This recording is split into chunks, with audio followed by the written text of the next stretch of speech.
Our next speaker is from BOI, Better Options Initiative.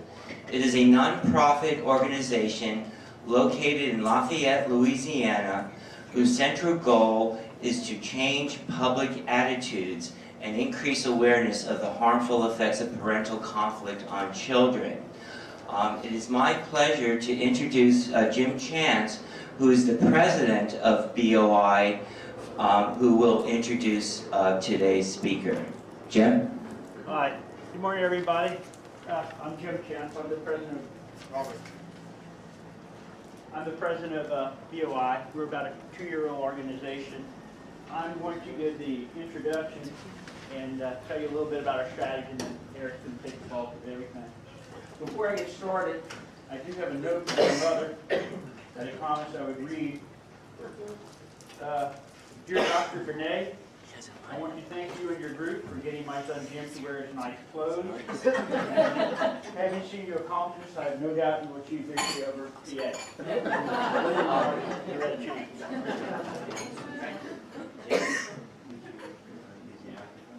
Does this work?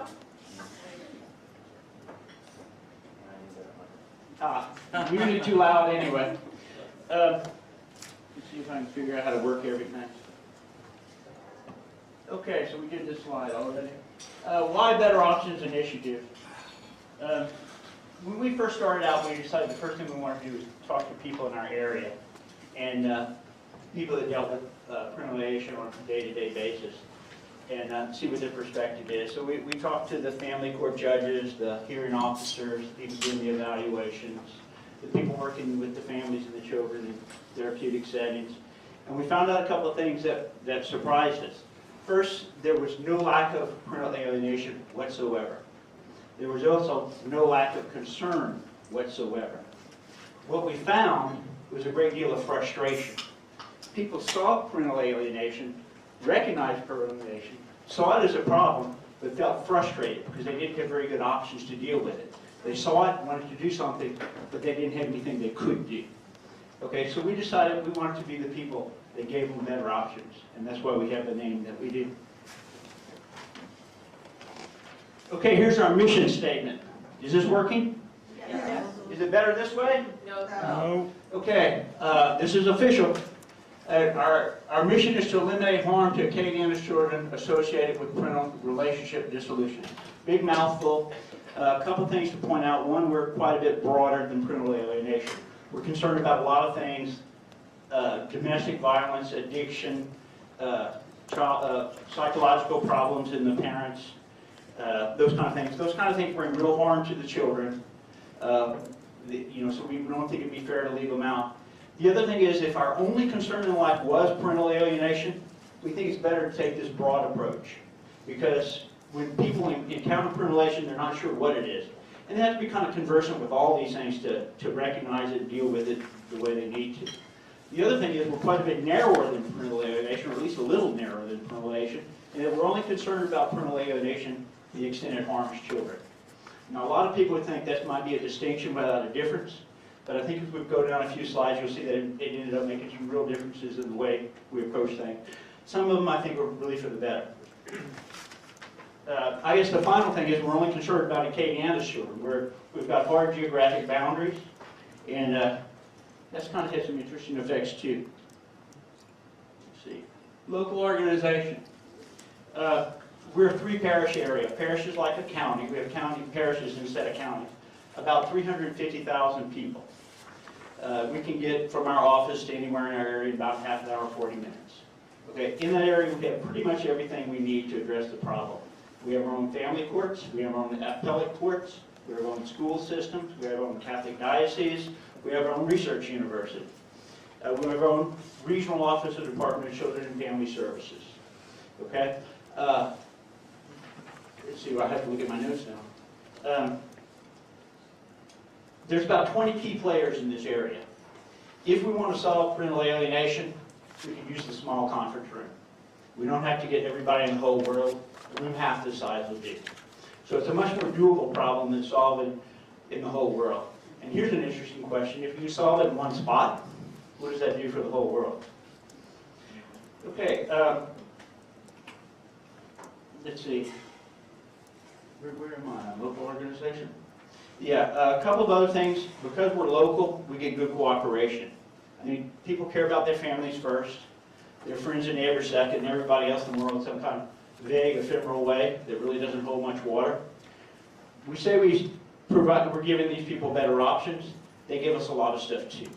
We can't work without them. We go to them, we ask them for things, and we get it. And we get it because we're their neighbors. Okay? The other thing is something we call growing oranges in Alaska. We think that doing parental alienation in Acadiana should be as hard as growing oranges in Alaska. So that takes social change, and so we kind of picked an area that we think we can achieve social change. I think that's it, except for the stuff I forgot on that slide. Okay, language. Some of y'all are going to have trouble with this. A lot of our constituents have trouble with the term parental alienation. You all know it's been dragged through the mud, maybe unfairly, but that's where we sit today. Okay? There's another problem with it, and that it doesn't align well with legislative language. DCFS and the family courts in particular are set up by the legislature, they are controlled by the legislature, and they work in their language. The language of PA doesn't align with that too well. That causes it to be kind of somewhat impractical. Generally speaking, the people think when you introduce PA as a concept, it muddies the water and makes solutions more difficult. We don't think that we think that there's ways to work around that. We tend to parse parental alienation, at least partially because the people are sometimes uncomfortable with the term. We think it would be great if people used it, we're comfortable with it, we're not going to wait for that. Okay? Because we're concerned about child harm, we tend to parse parental alienation in line with the research in child harm. I think if you look at the first four, you'll probably see parental alienation. You'll probably also see some pretty well-developed ideas related to child harm. 5, someone, I think Nick talked about that earlier, high conflict, we have real mixed emotions about because it causes as much harm as good. People want to treat parental alienation as if it's high conflict, that doesn't work too well. 6 and 7 are kind of on there tentatively. We're not sure how they'll end up. Jim, what do you mean by induced delusions or basis? I think, all right, it's kind of hard to explain. Sorry, that's kind of on there. I think it's number 7, which means we haven't worked on it very much, but here's what it means. All right, if you look at the ACEs study, a lot of people think that that shows a relationship between adverse childhood experiences and poor outcomes. It doesn't. It shows a relationship between memories of adverse childhood experiences and poor outcomes. Okay? We have a lot of kids in this world who think they were sexually abused. Who aren't? So what does that mean? I mean, I don't know what it means. I can't answer that question, but I don't know if it makes a difference if you remember being sexually abused, whether you were or not, if you remember it. You know, so we think that might be a significant path to harming the children, but we haven't developed it long enough to say. Is that good? Thank you. All right, let's see what's next. Accomplishments today. Eric's going to talk about this. He can do it better than me because he keeps up with it. But what I want to show out is how lucky we are to have the participation of a lot of people, and I think that's because we're a local organization. We're running 2 programs with the 15th Judicial District. We have a parent education program that we set up at their request called New Beginnings. We did that in cooperation with the University of Arizona. In addition to that, they collaborate with us on research. They give us their jury pools for convenience samples. And they're kind of great convenience samples for 2 reasons. One is that they're the same people as in the area we're trying to work. They're somewhat more random than a lot of groups. And then the other thing is we have to go before the judges and explain what we're trying to study and why they should let us use their jury pools, which is kind of a neat factor. We also work with DCFS. Eric's done the bulk of that. We've been supplying training and some materials lately. I would call our DCFS people willing but unable. They recognize parental alienation as child psychological maltreatment. They think it's actionable under Louisiana law. They have a high staff turnover, no money for training. They can't accurately identify it, nor can they deal with it. So we have a lot of work to do there. We'll see what happens. We also supply training to the counselors and the social workers at the 3 public school systems in our area.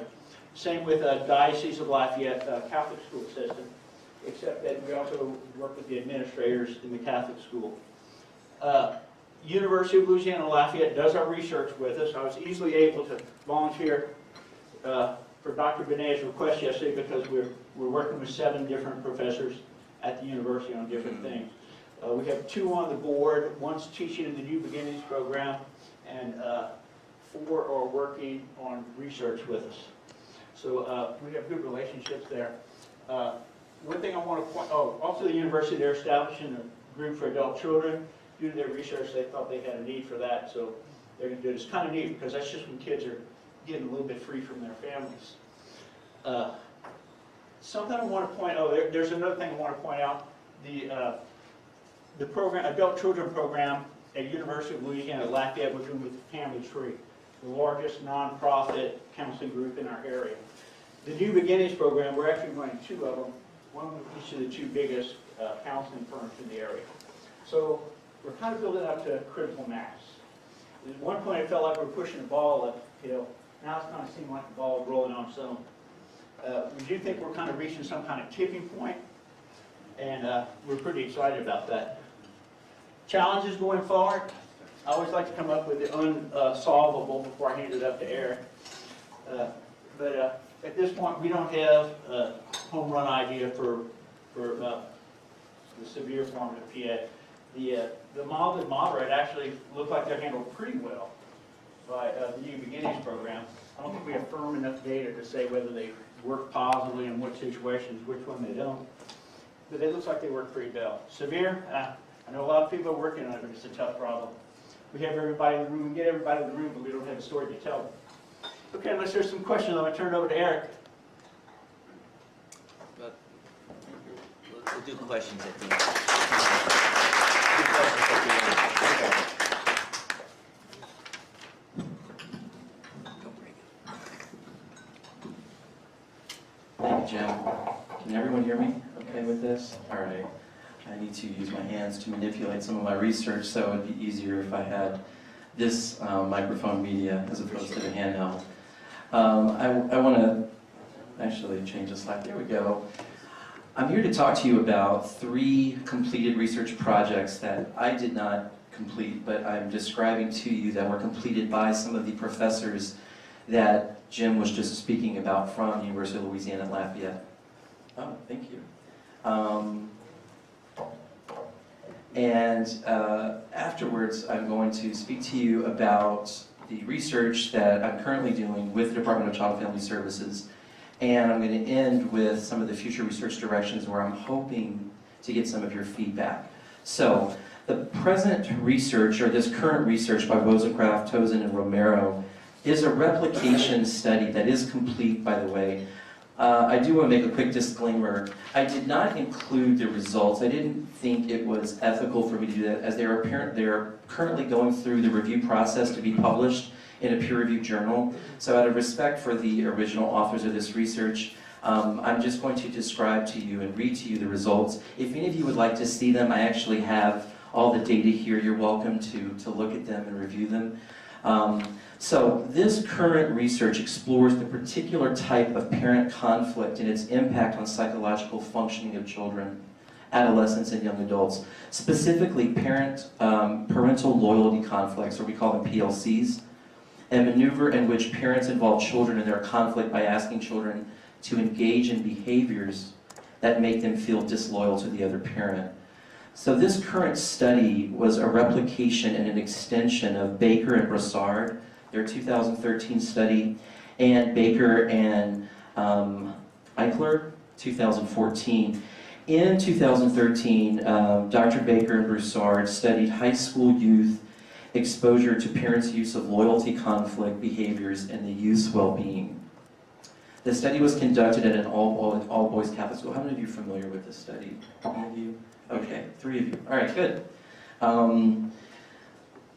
There were 220 subjects who completed, I'm going to briefly describe what the results were, the Baker Strategy Questionnaire, the BSQ, and measurements for psychological maltreatment, physical abuse, sexual abuse, depression, anxiety, and rule breaking. In the findings, Baker and Broussard reported high exposure of some aspects of parental loyalty conflict, even with subjects whose parents were not divorced or separated. In other words, they were still intact. So the rates of parent loyalty conflict were higher and significantly, or clinically significant, in the subjects whose parents were not in ongoing relationships. The data also showed, from Baker and Broussard's study, that exposure to parental loyalty conflict was associated with forms of child abuse and especially psychological maltreatment. So this study's goal was basically to replicate Baker and Broussard's study, but also to add on or expand the type of families included to reflect more contemporary realities such as cohabitation. So what I'm going to do is 6 hypotheses were replicated. I want to just talk to you about the 3 that I think are the most relevant to this group and what their findings were. I want to tell you a little bit about the assessment measures. They included Baker's strategy questionnaire, the BSQ, maltreatment and abuse, chronology of exposure, and the Aitkenbach system of empirically based assessments. The participants were 173, which is one of my constructive criticisms, or limitations, we should really call them in research, of this study. I was talking to Demos outside yesterday about this, and this is one of the challenges that we have in doing empirical research, is finding the demographics and the participants who fit the criteria and who are willing to participate. It's an arduous task. Even Baker's original study just had a number that was slightly higher than that. Of course, when we're looking at fidelity of treatment and looking at empirically designed studies that have sort of a low-end number, sometimes we have to look at it a little bit more critically to see just how generalizable those results can be based upon an impaired N, is what we call it in research. So that's my only, I just wanted to provide y'all just kind of a balanced view of some of this, and I thought it was just a limitation. So, here are the results, the 3 hypotheses that I found to be the most interesting. Hypothesis 1 was that participants with non-intact parental unions will report higher rates of experiencing parentally mediated loyalty conflict behaviors. That's a mouthful. Hypothesis 1 was supported. Participants with non-intact parental unions experience significantly higher levels of parental loyalty conflict. Number 2, participants who reported experiencing parental loyalty conflict behavior will be more likely to experience psychological maltreatment. Hypothesis 2, the replication study, was supported. And I can give you the p-levels, it was at 0.0001. There was a strong and significant correlational relationship between the BSQ score and experiencing psychological maltreatment. So what does this mean? The implication basically is that children experiencing higher levels of parental loyalty conflict should be screened by therapists for more global psychological maltreatment. I think that's the takeaway from that. The last hypothesis, before we go on to the next study, is that participants who report higher levels of parental conflict behavior will report higher levels of depression and anxiety. This hypothesis was supported as well. There was a significant relationship between the experience of parental loyalty conflict and the participant's depression anxiety score. And this was at a 0.01 p-level. So one of the reasons why I wanted to bring up this study and talk to you about it is because BOI wants to have a local impact, as Jim was saying, an impact. And so we completed this replication study so that we could look at results and see what local results would be and analyze those for the implications. And what we found is that, especially with this jury pool I'm going to talk about in a second, about morality, is that we're seeing similar numbers in Acadiana, which is in South Louisiana, and in the larger national scale studies. All right, so this next study, how much time do I have? Let's see. I end at 10:15 Yeah, you got or 11:15? you at 11:15. Okay. Don't waste time figuring out what to All right, I'm trying. I'm speaking as fast as my little southern mind can speak.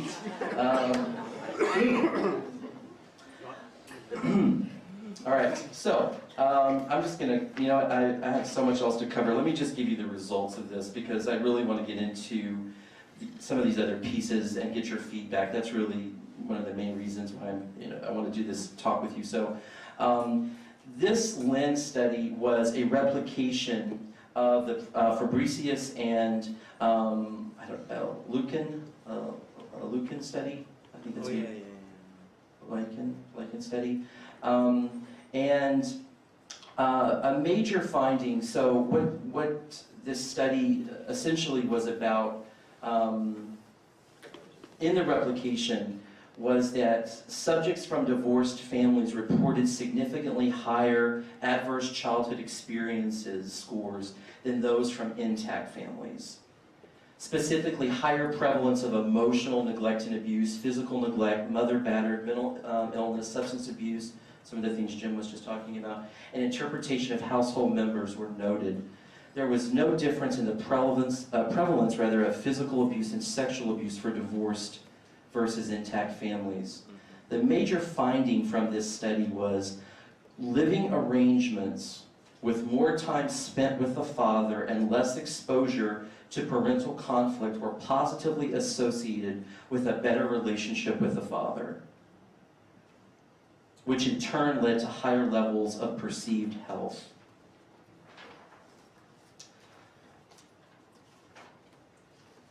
There was 432 participants involved in this.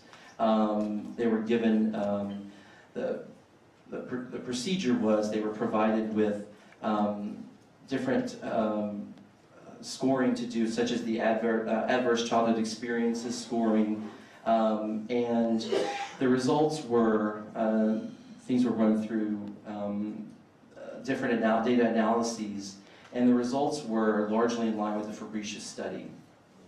The authors argued that much of what they had uncovered, or what Fabricius had initially indicated about the time spent with the father and less exposure to parent conflict were positively associated with a better relationship with the father, was substantiated. So, by the way, both of those two studies now are finished and they're in, I believe, process submitted to peer-reviewed journals for publication.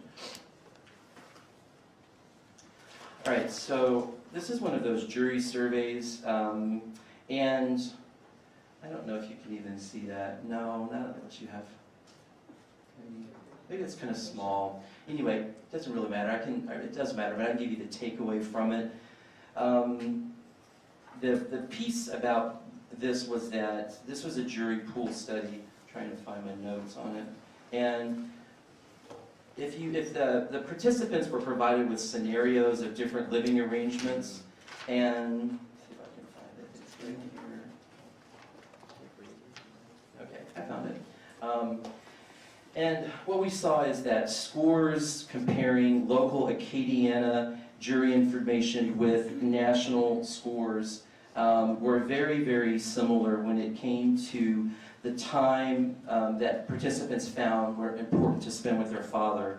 The three most, I think, important questions, which is whether parents are married or not, do you think ongoing parental conflict causes emotional harm to children? In Acadiana, 39.6% said yes, and the national average was 40.6%, so that's pretty close. These have kind of to do with morality too. The second was, do you believe that it is morally wrong for one parent to say bad things about the child's other parent in front of the child? 67% said yes, always. What do you think a judge would do? 61% would be ruling in favor of spending more time with the father. And so what we see through this study is that many of the participants thought equal time between the mother and father were important, and that it's morally, it's a moral issue when the father doesn't have ample, or in some cases, equal time with their kid.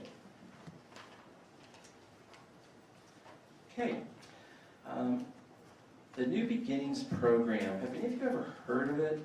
Or raise your hand if you've heard of it or if you've done anything. Okay, good, so several of you. So I'm also a child analyst. I'm a play therapist and a registered stand play therapist. So I work with little kids who've been abused and traumatized. It's sort of what my regular kind of day job is at times. And I've been able to send some of the parents that I work with who are grappling with marital discord and things through this program. And I've received anecdotal data from them that it is actually very effective and that they've learned new communication skills. Basically, what the New Beginning program is, it is for divorcing and separated families. It's a 10-session program designed to promote effective parenting by mothers and fathers following divorce. The program has been rigorously evaluated in 3 randomized experimental trials, which has been funded by NIMH. And these trials demonstrated that New Beginnings program improved parenting and reduced children's mental health problems.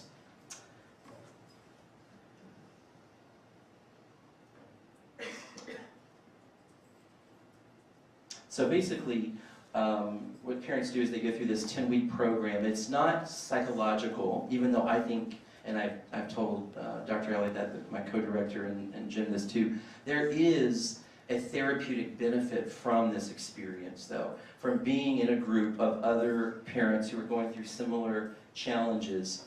And that's what the parents that I've referred have reported back to me. This is a little brief slide about what it would kind of look like. We didn't really have time to show you video clips, but like weeks 1 through 5, it's about creating warmth, which is one of my favorite parts of it. And so, how do we build rapport, build relationships? And Catch 'em Being Good is a way to help parents to identify not just punitive behaviors or bad behaviors which involve punitive things, but to look for the good. Like, where's Stephen Miller? Good job, Stephen Miller, on ending right on time today.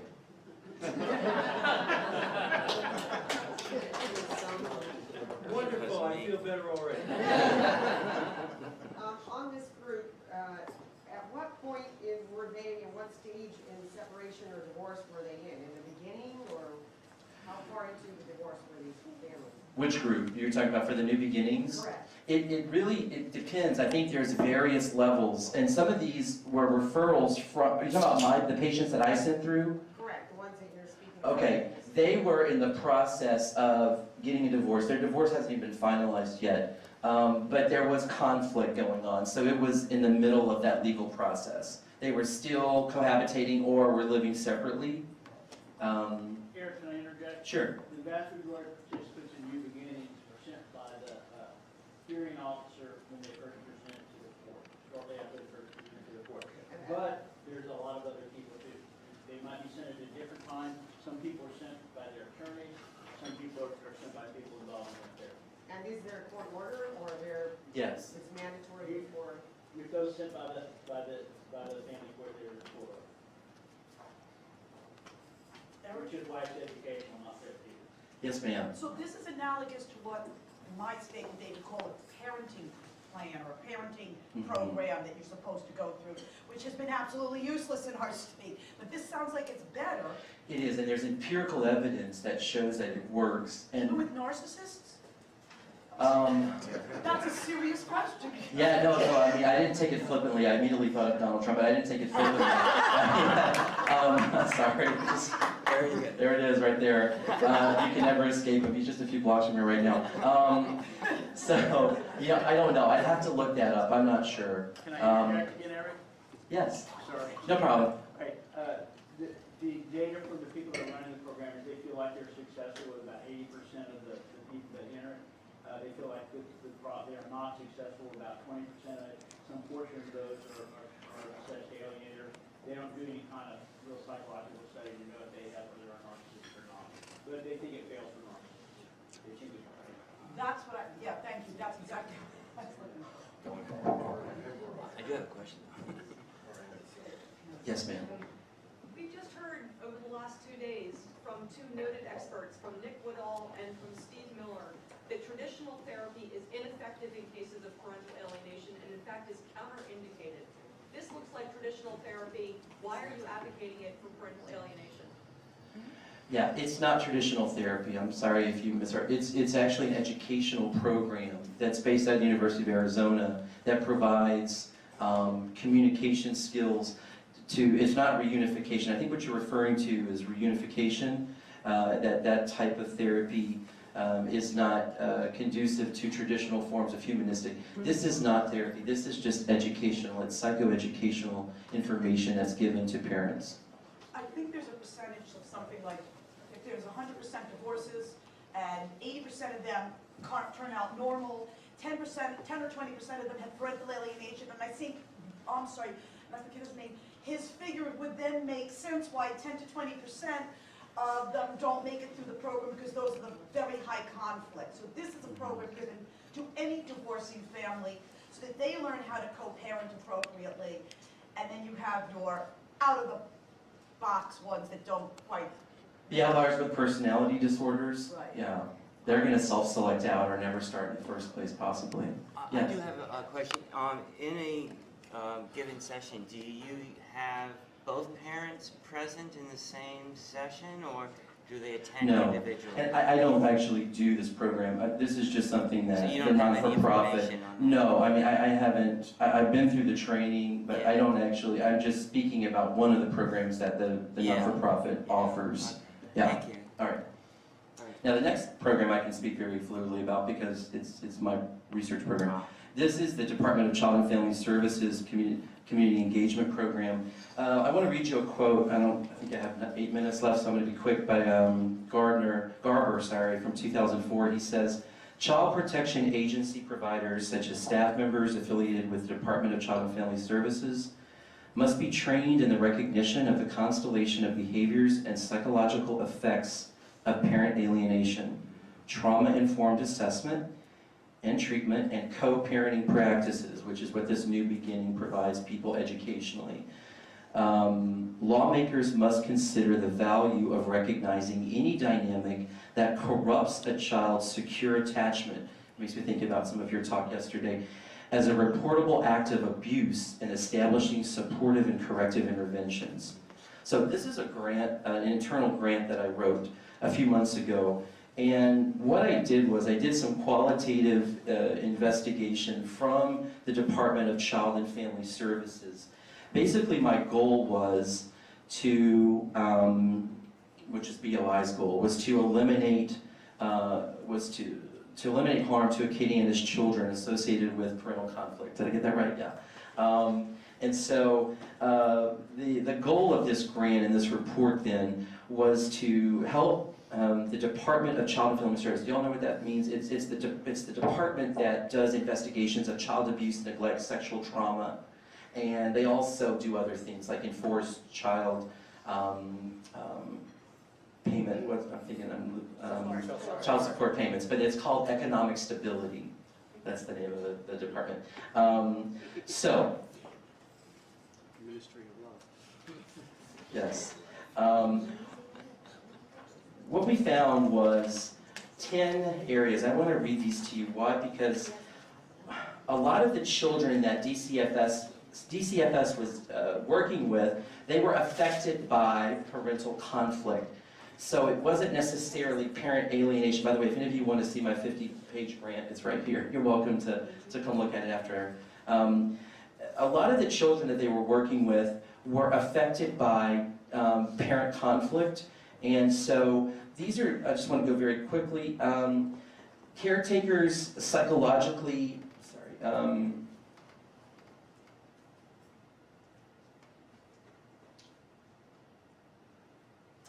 these are some of the challenges that I found in my research. DCFS lacks the ability to require intervention for cases which are not court-ordered through DCFS. DCFS staff does not have the knowledge or training to adequately identify trauma, attachment-related issues, child trauma-informed treatment, nor would they, because a lot of the investigators don't really even have mental health backgrounds, so we don't want to be assuming things without their competence. DCF staff are unknowledgeable to detect child emotional maltreatment. I also did this report in concert with the director of the whole department. So she's actually a co-author on this, so this isn't some qualitative analysis I did, after we finished, and then I came up. She actually reviewed these, and I said, are you okay with me discussing these today? And she said, absolutely.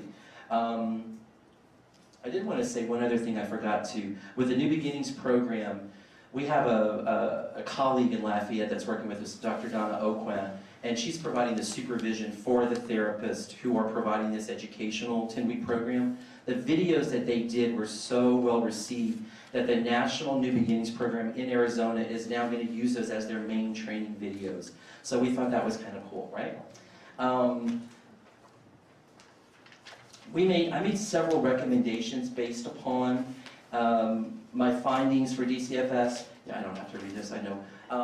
And basically what I found was that they were in need of assessment training. How do we assess? And I have my entire assessment talk that I did. You're welcome to look at it, to borrow it. I just did it about 3 weeks ago to the staff.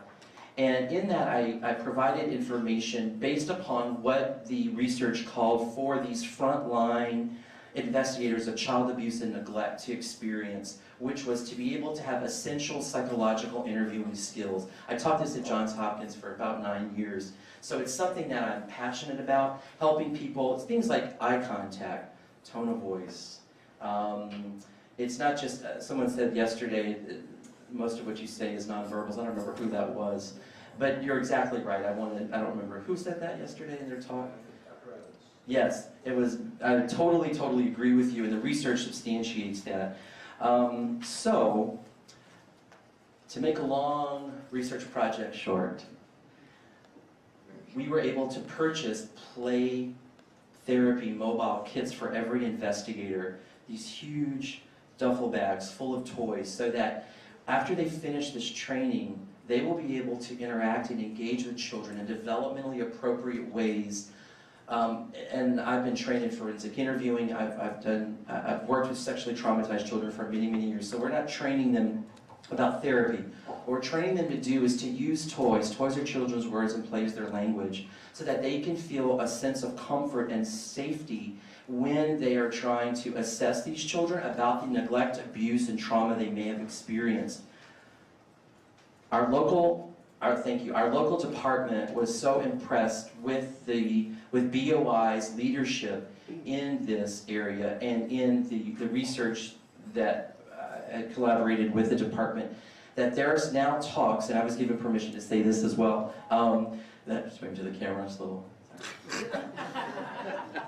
kind of break up the monotony. I can sing too if you want me to, but I don't know if that's appropriate in this room. Ain't no stopping us now. Okay, so there's talks now with Katie Mitchell, who is the director, that we are going to meet with the state, the head of the whole state Department of Child and Family Services. They are considering, she's already reached out to this woman, a statewide adoption of play mobile kits for these frontline investigators to be able to use with kids. And that's really under BOI's leadership. So we're really excited that our small, just trying to make, as Jim said, a small impact, or an impact in a very small area, that it's now potentially going to be picked up by the entire state. Which would be, by the way, we looked into this because the Association for Play Therapy did an interview with us a couple weeks ago at the national conference. I was speaking there as well. And this will be the first state that we know of that will have adopted this. So,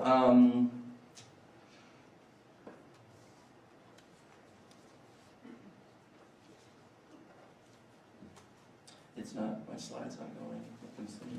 There are questions. Yes, yes, sir. Is your play therapy directed or non-directed? It just depends. What are you talking about, like the treatment that I do, or are you? Under Virginia X lines. Mm-hmm. She has her 8 principles of non-directed play therapy, yeah. Right. The therapist is not allowed to interpret what the child says. It's supposed to be non-directed. Mm-hmm. Yeah, that's one way of doing play therapy. That was the way I was trained as a child. This is what we call child-centered play. Good job. A child-centered play therapist. But they're not doing play therapy. They're just using toys to help kids feel comfortable so that when we have forensic or research-based assessment, that the children are able to have dialogue and feel a little bit more comfortable.